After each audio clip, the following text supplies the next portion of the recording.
केजरीवाल, उनके परिवार के लोग। और एक अपडेट आपको दे दें, फैसले के खिलाफ हाईकोर्ट जाएगी सीबीआई। कोर्ट के फैसले के खिलाफ सीबीआई ने तय किया है कि अब हाईकोर्ट सीबीआई जाएगी, यानी ऊपरी अदालत का रुख करेगी सीबीआई। तो इस फैसले को चुनौती देने की बात कही जा रही है। सीबीआई की तरफ से जो खबर हमें मिल रही है, राउस एवेन्यू कोर्ट में जो आज सीबीआई को झटका लगा है, अब खबर यह है कि हाईकोर्ट में वो सीबीआई के लोग जाएंगे। अब इसका क्या मतलब है, इससे थोड़ा और विस्तार से अरविंद से समझते हैं। अरविंद, ये बिल्कुल ही बहुत स्वाभाविक भी था। सीबीआई देश की सबसे बड़ी जांच एजेंसी है, केंद्रीय जांच एजेंसी है, उसकी साख पर सवाल खड़ा किया है। कोर्ट ने आज जो आदेश में जो बातें कही हैं उसकी जांच पर सवाल खड़ा किया है।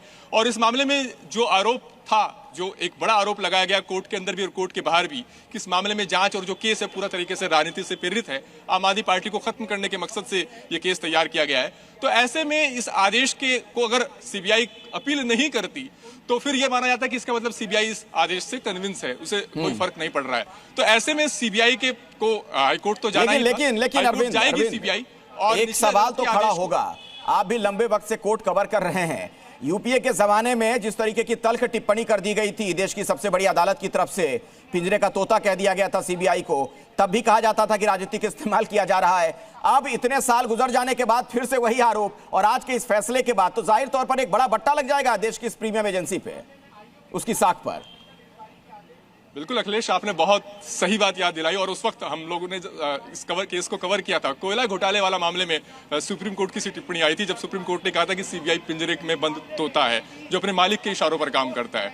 हालांकि आज कोर्ट ने अपने आदेश में सीबीआई को लेकर ऐसी कोई राजनीतिक टिप्पणी तो नहीं की। अच्छा, और इस बीच एक अपडेट दर्शकों को दे दें कि प्रेस कॉन्फ्रेंस करने वाले अरविंद केजरीवाल फैसले के बाद प्रेस कॉन्फ्रेंस करेंगे। शाम 4 बजे का वक्त बताया जाता है, जब वो मीडिया के सामने एक बार फिर से आएंगे, अपनी बातें रखेंगे।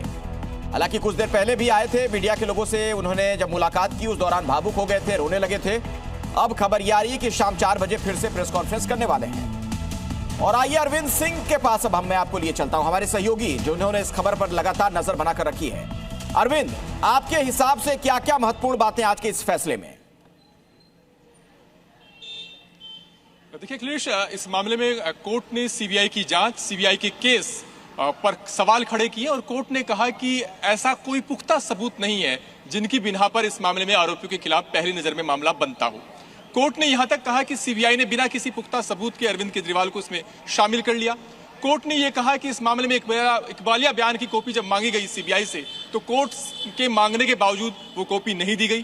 कोर्ट ने यह कहा कि इस मामले में जो सरकारी गवाह बनाए गए, उनके बयान की क्रेडिबिलिटी सवालों के घेरे में है। कोर्ट ने यह कहा कि एक गलत ट्रेंड है कि पहले आरोपियों को माफी दी जाती है, उनको सरकारी गवाह बनाया जाता है और उसके बाद दूसरे आरोपियों के खिलाफ उनसे मनमाफिक बयान दिलाए जाते हैं। तो ये कोर्ट ने कहा।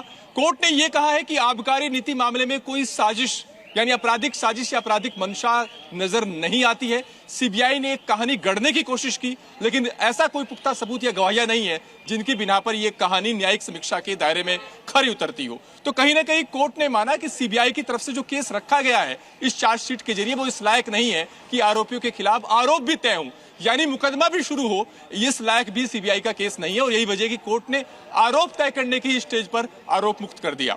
अब सवाल यह कि आगे क्या होगा इस मामले में। जाहिर तौर पर सीबीआई इस आदेश के खिलाफ हाईकोर्ट जा सकती है, उसके पास कानूनी राहत का विकल्प है। एक और महत्वपूर्ण बात यह कि अरविंद केजरीवाल और जो बाकी लोग हैं वो सिर्फ इस मामले में सीबीआई से जुड़े मामले में ही आरोपी नहीं है, ईडी की तरफ से भी इस मामले में ईसीआईआर दर्ज की हुई है, वो वाला केस भी इस कोर्ट में चल रहा है।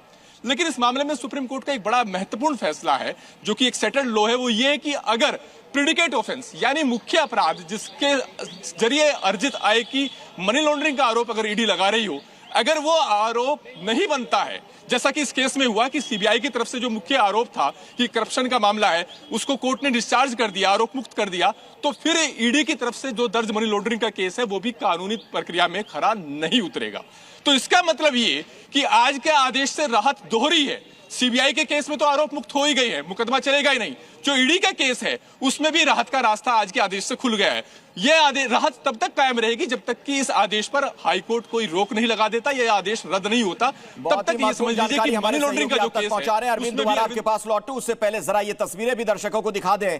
अरविंद केजरीवाल आज कैसे भावुक हो गए थे, और दूसरी तस्वीर जो आप देख रहे हैं स्क्रीन पर दाहिनी तरफ, मनीष सिसोदिया अपने घर जब पहुंचे, उनकी पत्नी, उनके बच्चे उनका इंतजार कर रहे थे, और देखिए कैसे दौड़कर गले लगे ये सभी लोग।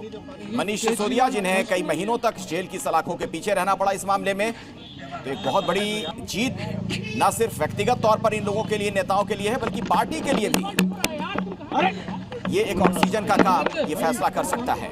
हमारे साथ हमारे सहयोगी अरविंद भी लगातार जुड़े हुए हैं, जो आज कोर्ट में जब फैसला आ रहा था उस दौरान भी वहां पर मौजूद थे। अरविंद, एक बहुत ही अहम बात आप बता रहे थे कि जो मामले ईडी ने दर्ज किए हैं या बाकी एजेंसियां भी जो जांच कर रही हैं, इस मामले में भी एक बड़ी राहत अब मिल सकती है केजरीवाल को। लेकिन उससे पहले केजरीवाल ने जो कहा था जरा सुनवा देते हैं। पिछले कुछ सालों से भारतीय जनता पार्टी जिस तरह से शराब घोटाला कर रही थी और हमारे ऊपर आरोप लगा रही थी, आज कोर्ट ने सारे आरोप खारिज कर दिए और जितने भी एक्यूज्ड थे सबको डिस्चार्ज कर दिया। हम हमेशा कहते थे सत्य की जीत होती है, हमें भारतीय न्याय प्रणाली पे भरोसा है। मैं जज साहब का बहुत बहुत शुक्रिया अदा करता हूं, जिन्होंने हमारे साथ न्याय किया, सत्य की जीत हुई। मैं हमेशा कहता था कि भगवान हमारे साथ है। एक बार फिर गर्व हो रहा है देश के संविधान पर, बाबा साहब अम्बेडकर पर, जिन्होंने इतना शानदार संविधान दिया और सत्य की जीत हुई है।